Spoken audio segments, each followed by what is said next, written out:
নানা আয়োজনে পালিত হচ্ছে আন্তর্জাতিক জাতিসংঘ শান্তিরক্ষী দিবস।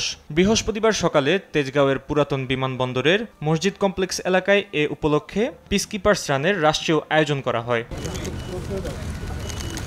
এতে স্বরাষ্ট্র উপদেষ্টা জাহাঙ্গীর আলম চৌধুরী বলেন, শান্তিরক্ষী মিশনে যোগ দেওয়ার পর থেকেই বাংলাদেশের সদস্যরা পেশাদারিত্বের সঙ্গে বিভিন্ন দেশ পুনর্গঠন ও মানুষের জীবনমান উন্নয়নে গুরুত্বপূর্ণ ভূমিকা রেখে চলেছে। Bangladesh peacekeepers are currently serving in several unit missions across the world.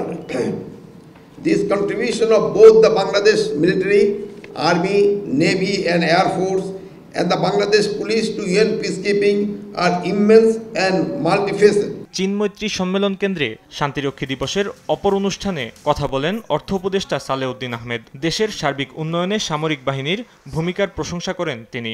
বাংলাদেশের যে ইমেজ, একটা উন্নয়নকামী দেশ, শান্তিকামী দেশ, শুধু নিজে শান্তিকামী না, পৃথিবীর সব দেশে শান্তি রক্ষার জন্য আমরা বদ্ধপরিকর। বিশ্বশান্তি প্রতিষ্ঠায় বাংলাদেশের গ্রহণযোগ্যতার কথা তুলে ধরেন সেনাপ্রধান general Wakeruzzaman.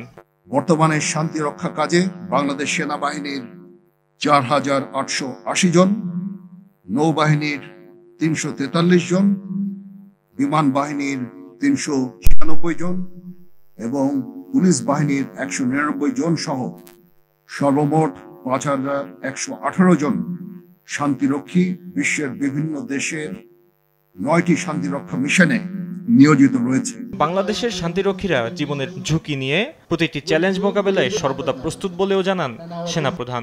We shall continue to stand for global peace in future days. Fahim Yusuf, দেশ টিভি, ঢাকা। অনুষ্ঠানে যোগ দিতে